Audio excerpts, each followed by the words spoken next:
হীৰা বনাম হাগ্ৰামা বড়ো বনাম অবড়ো ৰক্তাক্ত হ'ব নেকি বিটিসি নিৰ্বাচন কোনে এচিড ঢালিছে মহিলাৰ ওপৰত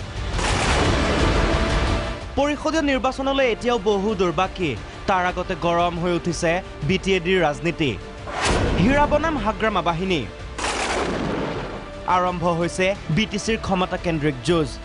মিত্ৰতাৰ বাণীৰে বিজেপি এপসু ইউপিপিএলৰ দুৱাৰে দুৱাৰে ঘূৰাৰ সময়তে অবড়ো সুৰক্ষা সমিতিয়ে দিলে বিটিসি দখলৰ হুংকাৰ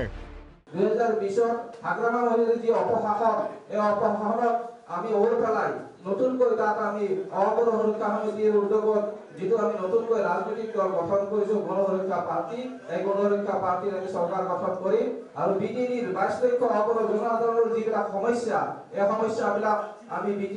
বিটিডিৰ আমি নতুনকৈ জন্ম দিয়া গণসুৰক্ষা পাৰ্টিৰ জৰিয়তে আমি সমাধান কৰিবলৈ চেষ্টা কৰিম ইফালে অবড়ো শক্তিক একত্ৰিত কৰাৰ বাবে সাংসদ হীৰাৰ উদ্যোগত গঠন হ'ল বিটিএডি আৰ্মি কিমান শক্তিশালী বিটিএডি আৰ্মি নিৰ্বাচনত কি ভূমিকা ল'ব বিটিএডি আৰ্মিয়ে প্ৰথমখন সংবাদমেল যোগে তাৰো তথ্য ৰাজহুৱা কৰিলে সংগঠনটোৰ নেতৃত্বই 22/9/2019 পাঠশালা আমি বিটিএডি আৰ্মি গঠন কৰা বুলি আমি ঘোষণা কৰিছোঁ এতিয়ালৈকে আমাৰ প্ৰাৰম্ভিকভাৱে 4খন জিলা 5000কে 20000 সৈন্য আমাৰো ইতিমধ্যে গঠন হৈছে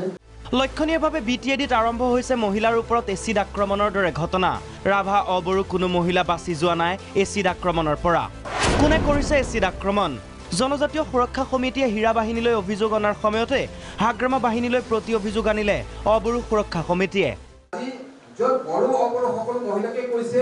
আৰু তাতে হাগ্ৰামাৰ প্ৰশাসন তাতে চলি আছে এটা জনজাতীয় সংগঠনৰ দ্বাৰা নিৰ্বাচিত